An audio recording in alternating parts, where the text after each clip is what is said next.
Hello everyone, I'm Courtney from the Brisbane Stoics, and we are discussing Epictetus' Discourses and Selected Writings. We're using the hard translation, and today we're talking about Discourses Book 1.2.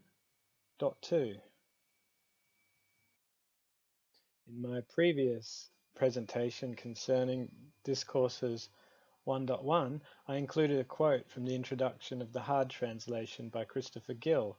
As we go along, I will try to locate these themes in the text, which might help to give some structure to my discussion.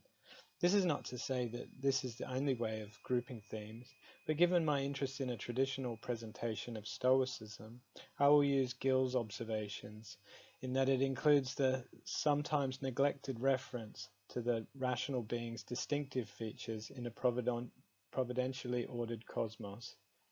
Here is the quote again. We can identify three subjects or clusters of subjects that are especially prominent in the discourses. All three subjects are also important in other writings on Stoic ethics, though Epictetus' treatment sometimes has distinctive emphases. One is our capacity for rational agency, and a second, our capacity for ethical, especially social development. A third is the idea that these capacities form key distinctive features of human nature within the framework of a divinely shaped universe. My approach to the reading going forwards will be to break them into parts, where appropriate, and offer some discussion about what might be going on. I would also like to emphasize that I'm merely a student of Stoicism, and it goes without saying that there are much more qualified commentators out there, but this here is my little hobby, which I enjoy putting together for my local group, the Brisbane Stoics. This caveat is not to discourage you from enjoying my presentation, but to remind you to fact check what I've said, and also as a reminder that as an amateur, there's nothing here that is not available in the public domain for any interested student to discover for themselves. If anything, my goal is to share my interest in Stoicism and to suggest that you too can follow the meandering trails that intertwine, the fascinating ways and byways that traverse the Stoic philosophical worldview. It's easy enough to begin a journey starting with some aspect of Stoic logic, and following that trail, find yourself soon deep in the woods of Stoic physics, only to pop out further along in some verdant ethical vein of inquiry. So let's jump into the text before I get distracted further. For a rational being, only what is contrary to nature is unendurable, while anything that is reasonable but can be endured. Blows are not by nature unendurable. How so? Look at it in this way. Spartans will put up with the beating in the knowledge that it is a reasonable punishment. But to be hanged, isn't that past bearing? When someone feels it to be reasonable, though, he'll go off and hang himself. In short, if we look with due care, we'll find that there is nothing by which the rational creature is so distressed as by that which is contrary to reason, and that conversely there is nothing to which he is so attracted as that which is reasonable. Given our nature, that of rational beings, it follows that so long as something appears rational to us, then it is something we are much more likely to be able to accept and to make sense of. In the case of the Spartans, it was rational to them, and reasonable even to undergo physical discipline. But if we were expected to undergo the same treatment, we would not merely complain and bemoan the injustice of the experience, but we would likely fall apart. Our view that such treatment is not the kind of thing we should be submitted to, that is not reasonable treatment, makes our experience of a whipping much more devastating for us. This sounds like the setup for some kind of relativism, but it sets the scene for the rest of the discourse. If it were a relativism, we might expect the advice to be that we should, through some kind of mental technique, make all irrational things rational in order then to make them bearable to us. This immediately becomes absurd, and despite the fact that there is a tendency towards relativistic thinking in the Western moral mindset, we recognize that concern for the safety and welfare of the individual makes any account that rationalizes harm likely to meet fierce resistance. But what about suicide? After all, that results in harm to the individual and is a difficult issue for people to account for. as we all know, a person where they see no other solution, where it seems reasonable to do so, may go on to hang themselves. Whereas for others who have never experienced such intolerable conditions, at which point all hope escapes them, they find such an option irrational and very difficult to comprehend. As an alternative to a setup for an argument that there is no rational ground by which we can base our assessments of reasonableness, we might instead consider that the apparent relativity arises despite a rational ground. It is precisely because the beliefs that underpin our choices are grounded in reason that it appears rational to the one who holds the view. In fact, when a belief fails to accord with the standards of reasonableness set by our beliefs, the consequences are taken as intolerable. But these concepts of the reasonable and unreasonable mean different things to different people, as do those of good and bad, and the profitable and unprofitable. It is for that reason, above all, that we have need of education, so as to be able to apply our preconceptions of what is reasonable and unreasonable to particular cases in accordance with nature. Now, to determine what is reasonable or unreasonable, not only do we have to form a judgment about the value of external things, but we also have to judge how they stand in relation to our own specific character.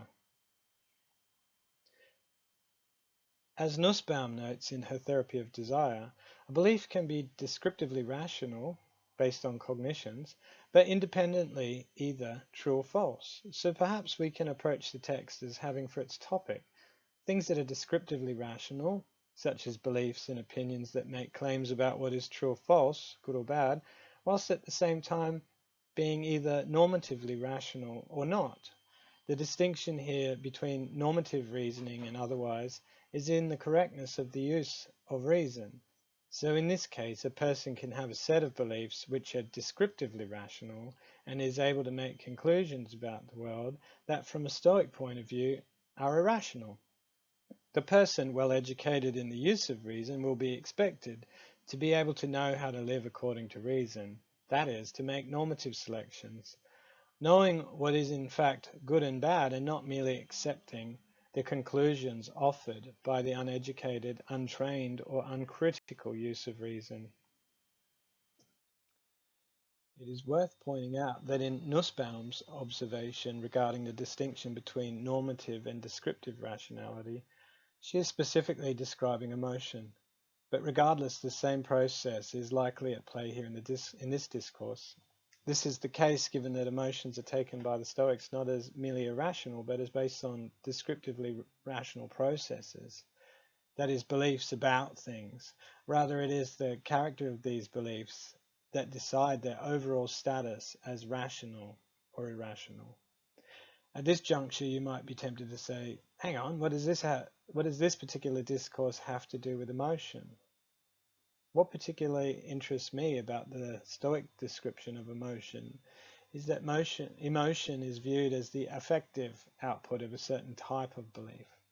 As just described, beliefs are descriptively rational, and just because some type of beliefs are in effect emotions does not exclude them from our rational assessment of normativity. In fact, it may even be the case that the appearance of certain types of emotion are indicative of the improper use of reason, and therefore translated into Stoic psychology, the tendency of certain types of emotions to appear in a person's experience is a symptom of disorder. The person habitually misuses reason and ultimately makes irrational assessments about the nature of things, the objective value of externals, and of their place in the world. In short, this failure to adequately assess reason prevents a person from living in accord with nature, which has negative consequences for one's own rational development, which encompasses their psychological and moral health. Living in accord with reason is not merely an act of obedience, as we will find from Epictetus' discussion regarding preconceptions. It recognizes that we as rational beings living in a rationally ordered cosmos have within us the same principles and processes that govern the universe at large. By identifying with our own individual nature, these principles we can align our own activity such that it accords with macrocosmic nature. And given that from the Stoic point of view, nature is the equivalent of God, by pursuing above all things the knowledge of the correct use of reason, we are then living pious lives. This way of thinking about the text brings us to one of the key themes indicated by Gill in his introduction to the Hard Translation. The idea that these capacities form key distinctive features of human nature within the framework of a divinely shaped universe. In this section, Epictetus has just now introduced us to an important idea, that within us are innate concepts of good and bad which are grounded in universal reason. As explained by A. A. Long, quote, Epictetus's essential point is that everyone is innately equipped with a moral sense, or rather a shared stock of general concepts that furnish the basic capacity for making objective discriminations between good and bad and so on. Because people naturally have this endowment, they tend to think that they know the specifics of goodness and happiness, or right and wrong, and can therefore make correct value judgments in particular cases. End quote. The problem we run into is articulating these preconceptions to fit with specific instances. As Epictetus points out, the general sense that we know what is good and bad gives us a false confidence in being able to say with accuracy whether specific situations are in fact good or bad. And to make matters worse, this false confidence meets other conditions in the world that make the task of using reason appropriately even more difficult. These complications, according to the discourse, concern having to form judgment about the value of external things, but we also have to judge how they stand in relation to our own character. In Discourses 1.1, we discussed Epictetus' formulation of the Stoic view that we should be concerned only with what is within our own power, and its consequence for those things not in our power. From such a perspective, external things have no intrinsic moral value and cannot legitimately be placeholders for objective value. In short, external things are in themselves neither good nor bad. But nonetheless, most, if not all of us, form attachments to the contrary belief and come to see external things as valuable in themselves, and assent to such makes them sources of motivation. The Stoic view is that such beliefs alter our character, shaping our disposition, truncating our rational and therefore moral development, and exposing us to inevitable misfortune and ruin. More can be said about the conditions that make accurate judgment more difficult, but let's proceed with the text with the idea of normative reason in mind, and with the idea that what is being discussed has to do with the potential of the rational human subject to live well, given that the capacity to do so is already built into us. It is thus reasonable for one person to hold out a chamber pot for another simply in view of the fact that if he fails to do so, he'll get a beating and no food, but will suffer no rough or painful treatment if he does hold it.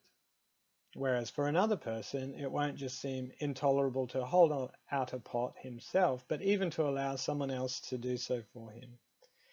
If you ask me then, shall I hold out the pot or not? I'll reply that it is of greater value to get food than not to get it, and a worse thing to be beaten than not to be beaten. So if you measure your interest by these standards, you should go and hold out the pot. Yes, but that would be beneath me. It is for you to take that further point into consideration, not me, since you're the one who knows yourself and knows what value you set on yourself and at what price you'll sell yourself. For different people sell themselves at different prices. Here Epictetus offers us a clear account of the preconception of what is better and what is worse. It is better, we would all agree, to not be hungry and to not get a beating. But Epictetus raises an important question, at least for the Stoics, regarding the value of what is up to us. What is our proper area of concern, namely our use of belief and its relation to our own character? It is implied here that what is up to us also involves working out how preconceptions should be applied to specific situations, such that they improve or at least do not compromise one's character. The correct use of preconceptions has to do with understanding that in all cases the right use will never compromise character, even if that means one is exposed to physical deprivation or discomfort, or the loss of other externally dependent items such as wealth, popular esteem, or status. Although from a common sense perspective this may seem harsh, it again shows the rational consistency of Stoicism and the congruency of its parent parts of physics, ethics, and logic. For that part of the individual which is a trace of the larger cosmic whole, the preconceptions in themselves are identical with the kind of processes that bind the cosmos together into a functioning, living, coordinated whole. There is a consistency and reliability at work here that seems to be lacking in the common sense view, or rather common conception of what is good and bad. And it goes a step further than that. Its consistency comes by making the rational individual a part of the whole and provides consolation and succor that far outweighs that which an individual as an isolated ego can achieve. Here we have both a coherent rational account of being and at the same time a remedy for existential angst. Epictetus now gives some examples of classic Stoic responses to the topic at hand. That's why, when Florus was considering whether he should attend Nero's show to perform some part in it himself, Agrippinus said to him, "Go." And when Florus asked him, "Then why aren't you going yourself?" he replied, "Because I've never even considered it." For as soon as anyone begins to consider such questions, assessing and comparing the values of external things, he comes near to being one of those people who have lost all sense of their proper character. What are you asking me then? Is death or life to be regarded as preferable? I answer, life. Pain or pleasure? I answer, pleasure. But if I don't agree to play a role in the tragedy, I'll lose my head. Go and play that role then, but I won't play one. Why? Because you regard yourself as being just one thread among the threads in the tunic. So what follows? You should consider how you can be like other people, just as one thread doesn't want to be marked out from all the other threads. But for my part, I want to be the purple, the small gleaming band that makes all the rest appear splendid and beautiful. Why do you tell me then to be like everything else? In that case, how shall I still be the purple? Helvidius Priscus saw this too, and having seen it, acted upon it. When Vespasian sent word to him to tell him not to attend a meeting of the Senate, he replied, "It lies in your power not to allow me to be a senator, but as long as I remain one, I have to attend its meetings." Well, if you do attend, hold your tongue. If you don't ask for my opinion, I'll hold my tongue. But I'm bound to ask you. And I, for my part, must reply as I think fit. But if you do, I'll have you executed. Well, when have I ever claimed to you that I'm immortal? You fulfill your role, and I'll fulfill mine. It is yours to have me killed, and mine to die without a tremor. It is yours to send me into exile, and mine to depart without a qualm. What good, you ask, did Priscus achieve, then, being just a single individual? And what does the purple achieve for the tunic? What else, then, than standing out in it as purple, and setting a fine example for all the rest? Another man, if he'd been told by Caesar to stay away from the Senate in such circumstances, would have replied, "Thank you for excusing me." But Caesar wouldn't have tried to stop such a man from going to the Senate in the first place, knowing that he would either sit there like a jug, or else, if he did speak, would say exactly what he knew Caesar would want him to say, piling on plenty more in addition. The examples offered by Epictetus are good ones. Of the example of the themes Christopher Gill encourages us to notice in the text. Our capacity for ethical, especially social, development. From the examples, we can see that the Stoics' injunction to live according to nature includes not only our rational commitments, but also our social ones. Accordingly, proper rational conduct in the social sphere is given as a guide to life and as a way of responding to adversity. Often critics of Stoicism will say that the Stoics choose to take a passive approach to adversity and fail to stand up for justice. But in this example, this is clearly not the case. The Stoic, understanding that to be concerned with oneself means to be concerned with what is in his power, is committed to maintaining his character despite the activity of others around him. Whereas others might feel powerless to respond to the tyrant, the Stoic shows equanimity and carries out his commitments despite the threats to his life, as he knows full well that although his life might be in danger, his commitment to virtue and his overall well-being is not. In this manner he becomes kingly, which is represented by the purple stripe. In one way, this is the perfect response and demonstration of resistance to earthly power, by showing to the tyrant the manner of which every rational being has within it the capacity to be free from all forms of control and coercion. The soul of the Stoic is an inner citadel that no external tyrant can penetrate. This theme appears in the immortal poetry of Boethius, who was clearly influenced by the Stoics and through his own response to adversity became that gleaming band, making the whole so much more beautiful and setting a fine example for the rest of us. He who hungers for power must learn to tame that dangerous appetite. He must never bend his neck to the heavy yoke of that pernicious lust. All India may quake at his name, and Ultima Thule forward its tribute. But close at hand by day and night, misery and terror attend him, to mock both him and his powerless power. The symbol of the purple stripe becomes the true strength of the Stoic in his dealing with the appearance of worldly power. On the one hand, he knows what is up to him, and his own character is never in danger. And on the other, he has been given an opportunity to fulfill a social obligation, to point out that each of us is a site of resistance to which every tyrant is powerless. In doing so, the Stoic is being an exemplar to others, and not in some abstract intellectual way, but making his life a demonstration of the kind of kingly power given to us by our connection with the gods. In other words, the rational faculty of which its correct use entails freedom from coercion and control and all misfortune.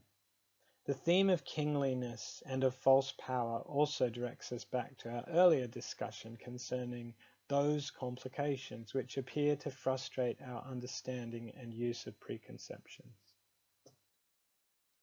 In Margaret Graeber's book, Stoicism and Emotion, she outlines a twofold cause that appears to be responsible for the, quote, regular occurrence of certain specific kinds of error, namely strong or uncompromising evaluations of such external objects as money, pleasure, fame, and their opposites, end quote. Graeber provides this summary from Diogenes Laertius.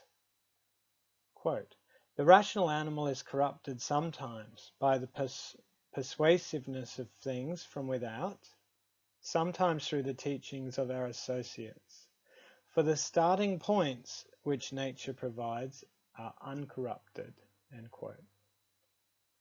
So to unpack, the twofold cause, those which mislead us from our uncorrupted starting point, related to the appearance of things on the one hand, and on the other to what we are taught by our parents, friends, teachers, the media, and society in general.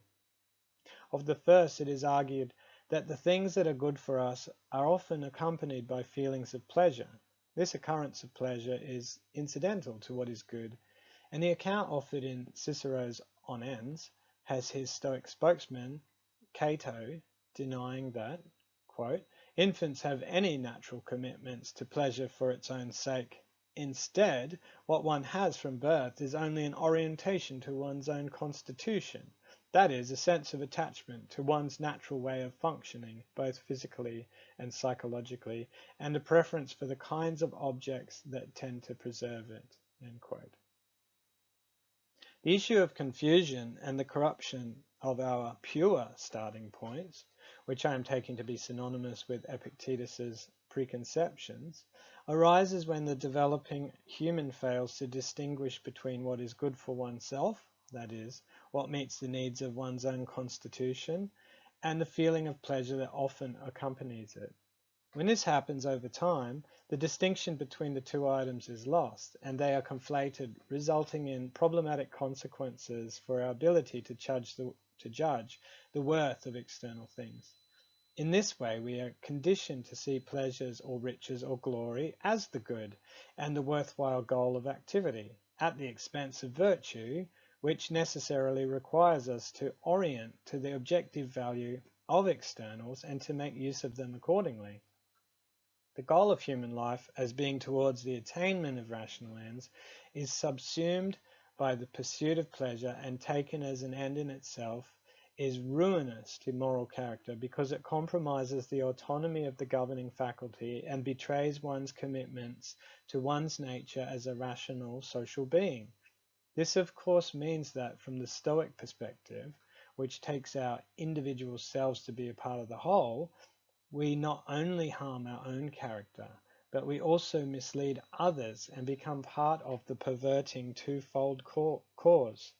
Furthermore, given the unreliability of external things in securing happiness, we begin to find fault in our experience of the world and fail to appreciate the wonder of life.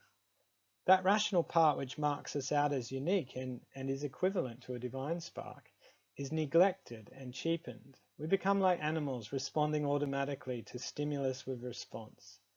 How could nature not be offended? And if not capable of offense, then perhaps we might say that nature is wasted in us. And in the sense that nature is wasted and not brought to its proper use, then surely it is harmed. This is the kind of gravity that the Stoics place on the right use of reason.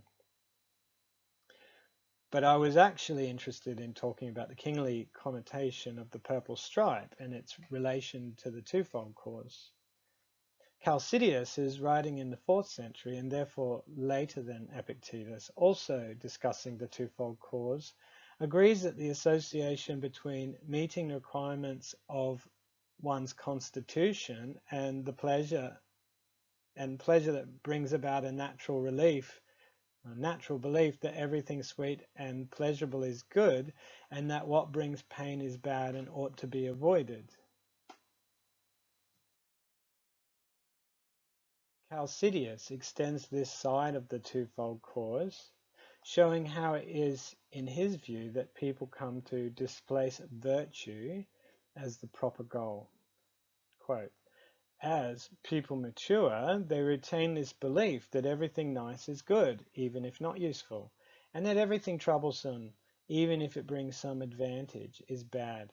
Consequently, they love riches, which are the foremost means of obtaining pleasure, and they embrace glory rather than honor, for humans are by nature inclined to pursue praise and honor, since honor is the testimony to virtue. But those who are wise and engaged in the study of wisdom know what sort of virtue they ought to cultivate. While people do not know about things and so cultivate glory, that is, popular esteem, in place of honor. And in place of virtue they pursue a life steeped in pleasures, believing that the power to do what one wants is the superiority of a king. For humans are by nature kingly, and since power always accompanies kingship, they suppose that kingship likewise accompanies power. Similarly, since the happy person necessarily enjoys life, they think that those who live pleasurably will be happy. Such, I think, is the error which arises from things to possess the human mind. End quote. Chalcidius's commentary makes for a fitting comparison with Epictetus's use of the purple stripe. Not only does our natural goal to preserve our constitution and its accidental association with pleasure often become an issue, but also humans have other natural goals that can likewise become associated with other externally contingent experiences. Regarding this, Graver says, part of our native endowment is a predilection for mastery, which motivates us to assume control over our surroundings. But not every exercise of power is a manifestation of the human being's proper controlling role. Rather, power supervenes on that role, just as pleasure supervenes on the flourishing condition. Where honour and glory are concerned, there is an additional level of confusion to be sorted out. Humans are by nature inclined to pursue praise and honour, for honour, says Chalcidius, is the testimony to virtue. It has a reliable connection to virtuous action, and for that reason constitutes a legitimate object of choice. But humans frequently make the mistake of cultivating another form of praise, which is here called glory or popular esteem, deceived apparently by the resemblance between justified and unjustified praise. Thus popular esteem stands at two removes from the real source of value. Honour is derived from virtue, and popular esteem is then confused with honour. End quote. Clearly, Epictetus' desire to be the purple stripe is the normatively rational expression of his understanding that mastery is concerned with oneself and the use of what is up to us, and has nothing to do with the desire for worldly power often associated with rulership. To be the purple stripe in Epictetus' analogy involves the clear differentiation of natural goals from qualities or states of experience that accidentally co-occur. This act of conscious recognition of the true goals of the rational being captures the essence of mastery as mastery over appearances. Mastery is simply just the natural state of the rational human being who successfully makes the use of reason his conscious priority. Epictetus is here educating us about the importance between knowing the distinction between the correct use of one's natural capacities and falling for the persuasive appearances of things. I have spent some time on this point, as I think it's worth contemplating. This idea that the wrong objects are often valued due to their supervening on other natural goals raises questions about the health of the values that motivate our ordinary everyday behavior. Psychologists in various cognitivist schools refer to values sometimes as, quote, activities that give our lives meaning, end quote, and are sometimes described as being part of an inner compass that directs us towards a flourishing life. From a Stoic reading, this approach may be problematic in that our values may in fact be towards valuing the wrong objects, those items that become associated with our natural goals and can clearly become stand-ins for the activity that is normatively required. In this sense, if the Stoics are correct, then psychologists are those in the helping professions who uncritically help their clients to identify with and valorize their values may in fact be just another corrupting voice, part of the twofold cause that perpetuates the delusion that external things can provide a flourishing life. The Stoic psychologists, on the other hand, would help the client in their examination of impressions to learn to see that what they desire may in fact be a corrupted distortion of the normatively desirable object. I've wandered a bit from the text, but that's okay. My intention is not to produce content that follows a strict flow typical of much academic writing. As I mentioned earlier, Stoicism to me is a vast interconnected field of thought, of which each stop in the path has something interesting to teach. It is a kind of rotation of a view that shows often hidden aspects, and by wandering slowly along these paths, we are often struck by the ways in which one path leads on to another, and how certain byways take us past different natural features of the philosophical terrain. Now back to the discourses. It is in this way that a certain athlete behaved too, when he was in danger of dying if his genitals weren't cut off. His brother, who was a philosopher, came to him and said, "Well, brother, what are you planning to do? Are we going to cut off this part of you and go to the gymnasium as usual?" But the athlete wouldn't submit to that, but set his mind against it and died. When someone asked, how did he do that? Was it as an athlete or as a philosopher? Epictetus replied, "As a man, and as a man who has been proclaimed as victor at Olympia, and had fought his corner there, and had passed his life in such places, rather than merely having oil smeared over him at Batten's training ground. But another man would be willing even to have his head cut off if it were possible for him to live without a head. This is what is meant by acting according to one's character, and such is the weight that this consideration acquires among those who make a habit of introducing it into their deliberations. Come now, Epictetus, shave off your beard. If I'm a philosopher, I'll reply, I won't shave it off. Then I'll have you beheaded. If it pleases you do so, have me beheaded. Regarding the athlete, Epictetus points out that he died as a man, indicating, as Hard's commentary also notes, that the man's genitals are inextricably linked with his nature as a man. His point that some would go so far as to live without their head if it would preserve their life goes to the observation that Epictetus is making, that some wisely know the value of preserving their own natures and will not be coerced into defacing them, whereas others will do whatever it takes, perverting themselves and defacing nature in themselves out of a false belief that doing so is a better course of action than death. The Stoics, of course, prefer life over death, but given the choice of living a life in which one's rational autonomy is surrendered and the possibility of a virtuous life with it, the Stoics, like Socrates, would rather choose death, the lesser of the two evils. In fact, death in the face of the alternative option, an ignominious life, is not an evil at all, but perhaps a godsend, as Socrates himself declares at his trial. Quote, if thus my execution is pleasing to the gods, thus let it be. End quote. And elsewhere, Socrates reminds his audience, quote, no harm can come to the good man in life or in death, and his circumstances are not ignored by the gods. End quote. Perhaps we might think that Epictetus's refusal to allow his beard to be removed is excessive, and perhaps he's merely making a rhetorical point, but in the Roman culture of the time, beards had become associated with philosophers. So Epictetus's point may be that the removal of his beard, even as a symbolic rejection of his commitment to wisdom, was untenable to him. The implication is that for someone like himself who holds virtue as the only thing of value, he will not budge an inch. As he says earlier in the discourse, for as soon as anyone begins to consider such questions, assessing and comparing the values of external things, he comes near to being one of those people who have lost all sense of their proper character.